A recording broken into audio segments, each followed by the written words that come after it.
Kaikaluru MPDO కార్యాలయ సమావేశ మందిరంలో శనివారం పోషణ పక్వాడ కార్యక్రమం ముగింపు వేడుకలు జిల్లా కలెక్టర్ కె వెట్రిసెల్వి అధ్యక్షతన ఘనంగా జరిగాయి. జిల్లా కలెక్టర్తో పాటు ఎమ్మెల్యే డాక్టర్ కామినేని శ్రీనివాస్ పాల్గొన్నారు. ఈ సందర్భంగా జిల్లా కలెక్టర్ కె వెట్రిసెల్వి మాట్లాడుతూ పిల్లల ఉజ్వల భవిష్యత్తుకు బలమైన పునాది వేయడానికి పోషణ పక్వాడ కార్యక్రమాన్ని ప్రతి ఒక్కరూ సద్వినియోగం చేసుకోవాలని అన్నారు. 2 సంవత్సరాల లోపు చిన్నారులకు అనునిత్యం తోడుగా ఉంటూ వారి తొలి అడుగు, గోరుముద్ద, చిరునవ్వు, మొదటి మాటలు, కంటి చూపు, వినికిడి, అవయవాల పనితీరు ఎప్పటికప్పుడు బేరీజు వేసుకోవాలని అన్నారు. జీవితపు మొదటి 6 సంవత్సరాలలోపు పిల్లల మెదడును పూర్తి స్థాయిలో అభివృద్ధి చేయడం మన బాధ్యత అని అన్నారు. 8వ పోషణ పక్వాడ కార్యక్రమాలు ఏప్రిల్ 9వ తేదీ నుండి 23వ తేదీ వరకు 15 రోజులు విజయవంతంగా నిర్వహించుకున్నామని అన్నారు. పోషకాహార లోపాన్ని తగ్గించడానికి మరియు ఆరోగ్యంపై అవగాహన పెంచడానికి కేంద్ర రాష్ట్ర ప్రభుత్వాలు అనేక కార్యక్రమాలు విజయవంతంగా నిర్వహిస్తున్నాయని ప్రతి ఒక్కరూ సద్వినియోగం చేసుకోవాలని అన్నారు. తల్లి బిడ్డ ఆరోగ్యవంతంగా ఉంటే నవ సమాజ నిర్మాణానికి ఎంతో దోహదపడుతుందని అన్నారు.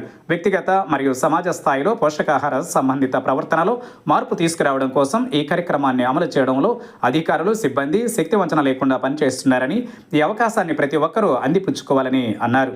ఈ సందర్భంగా ఎమ్మెల్యే డాక్టర్ కామినేని శ్రీనివాస్ మాట్లాడుతూ పిల్లల భవిష్యత్తుకు మనం మొదటి ప్రాధాన్యత ఇవ్వాలని అన్నారు. తల్లి బిడ్డ ఆరోగ్యవంతంగా ఉంటే సమాజం అంతా బాగున్నట్లేనని అన్నారు. జిల్లా వ్యాప్తంగా నిర్వహించిన పోషణ పక్వాడ కార్యక్రమాలు బాగా జరిగాయని అన్నారు. మహిళలు, గర్భిణీలు, బాలల ఆరోగ్య పరిరక్షణకు మనమంతా ప్రత్యేక దృష్టి పెట్టవలసిన బాధ్యత మా అందరిపై ఉందని అన్నారు. కేంద్ర రాష్ట్ర ప్రభుత్వాలు ఎన్నో కార్యక్రమాలు నిర్వహిస్తున్నాయని ప్రతి ఒక్కరూ సద్వినియోగం చేసుకోవాలని కోరారు. ఈ కార్యక్రమంలో మాజీ శాసన మండలి సభ్యులు Kammili Vithalarao, incharge RDO I Kishore, జిల్లా ఐసిడిఎస్ అధికారి పి శారద, జిల్లా విద్యాశాఖ అధికారి ఎం వెంకటలక్ష్మమ్మ, వివిధ శాఖల అధికారులు, ప్రజాప్రతినిధులు, సిడిపిఓలు, అంగన్వాడీ టీచర్లు, కార్యకర్తలు, తల్లి పిల్లలు, గర్భిణీ స్త్రీలు, స్థానిక ప్రజలు తదితరులు పాల్గొన్నారు. ఫస్ట్ 6 months కి మ్యాండేటరీగా 100% బ్రెస్ట్ ఫీడింగ్ చేయడం, తర్వాత హోమ్ బేస్డ్ ఫుడ్. ఇప్పటికే మీరు all these fancy Kurkure chips అవన్నీ కూడా ఈ 6 months 8 months లలో నేను పిల్లలకి కూడా నేను చూసాను. అట్లా జంక్ ఫుడ్లు లేకుండా హెల్తీ ఫుడ్ ఇవ్వాలి.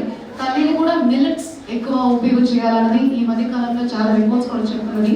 అలాగే జంక్ ఫుడ్ ఇవ్వదు, స్క్రీన్ టైం ఇవ్వదు. ఫస్ట్ 2 yearsకి ఆ స్క్రీన్ టైం, ఫోన్ టైం ఎక్కువ లేకుండా కొంచెం ఆడిపించడం, అందరితోటి అలవాటు చేయడం అవి చేయాలి.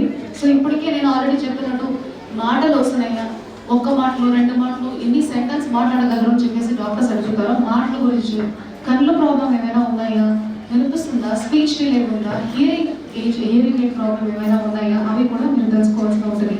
సో ఈ టైంలో మన పాతకాలంలో నానమ్మ చెప్తారు, తాత చెప్తారు, కథలు చెప్తారు. సో స్టోరీ టెల్లింగ్ ఎక్కువ చెప్తే వాళ్ళకి మాటలు తొందరగా వస్తుంది. ఇంకా వాళ్ళ బ్రెయిన్కి that story itself is a great knowledge. So ఆ బ్రెయిన్ అడాప్ట్ చేయడానికి, గ్రో చేయడానికి ఇస్ వెరీ ఇంపార్టెంట్ అని కూడా స్టడీస్ చెప్తున్నాయి. సో మీరు హెల్త్గా ఉండడానికి ఏం తినాలి, మీ పిల్లలు ఎట్లా చూసుకోవాలి, వాళ్ళకి ఏం ఇవ్వాలి అని ఒక న్యూట్రిషన్ గురించి.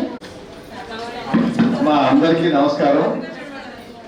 మీకు ఎవరికైనా ఎలాంటి జాగ్రత్తలు తీసుకోవాలి, ఏ స్టేజ్ లో బ్రెయిన్ డెవలప్మెంట్ ఉంటుంది అనే విషయాలు చాలా చక్కగా కలెక్టర్